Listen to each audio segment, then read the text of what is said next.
And so that when we lose sight of the the the the church being the expression of Christ, this is what it results in. Now, when I said I said earlier on, the church is a body.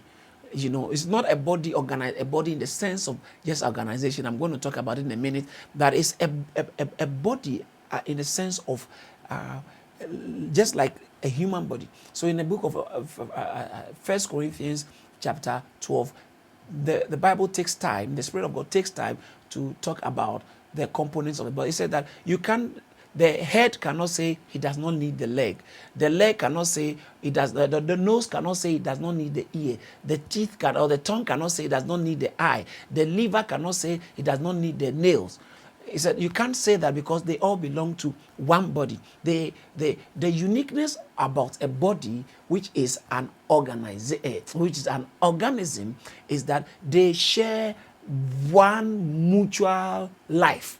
And so when the life is taken out of this body, the body becomes useless. It ceases to function as a body. And so what makes the body, the church, the body of Christ, is not a matter of just grouping and organization. What makes the church the body of Christ is the person of Christ. You see, so the church is a body not in the sense of an organization, but it's a body in the sense of organism. The church is not just an organization. The church is an organism. I said it in the previous broadcast that the church is an organism because it has one shared life. The difference between an organism and an organization is that organism has a shared life, one life, whilst an organization is the conglomeration of individuals to form one unit.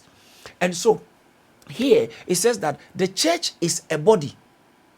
The church is a body. So it says that there's one body. What does it mean? It means that there are not, you see, different bodies. So there may be different denominations. There may be different church groupings, different local churches, and all that. There are a lot of, but we all form one body, the body of Christ. In Ephesians chapter 1, verse 20-23, the Bible portrays the church as the body of Christ.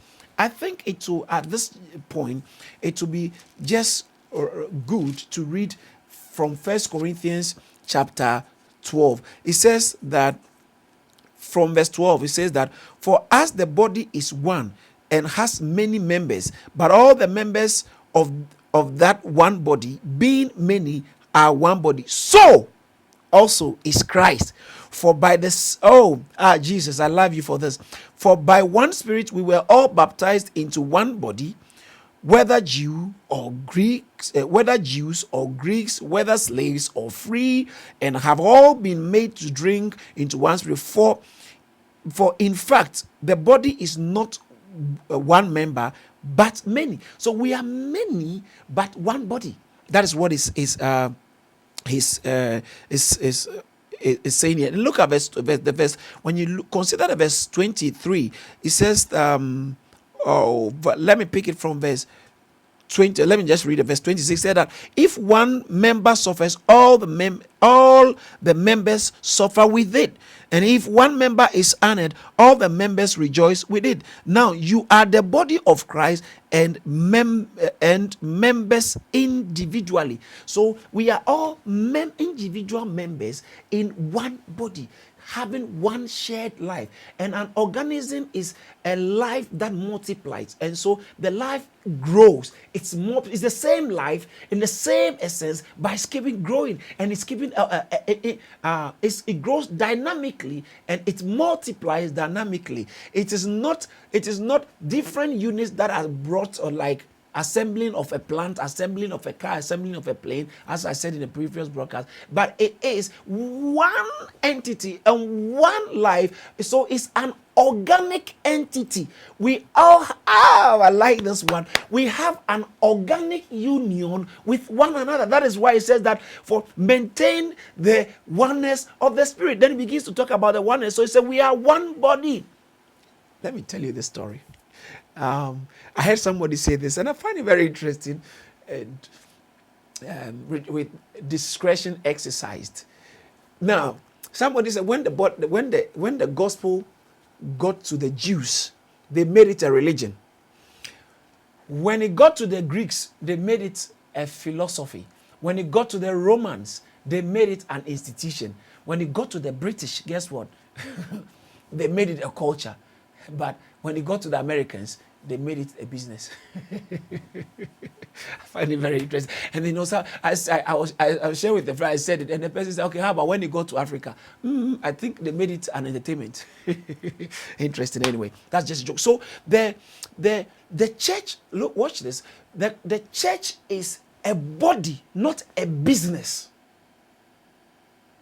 So it should be run not like a business. Pastor, the church should be run not like a business. Yes, there are times we can apply business intelligence and business expertise in handling the organizational aspect of the church.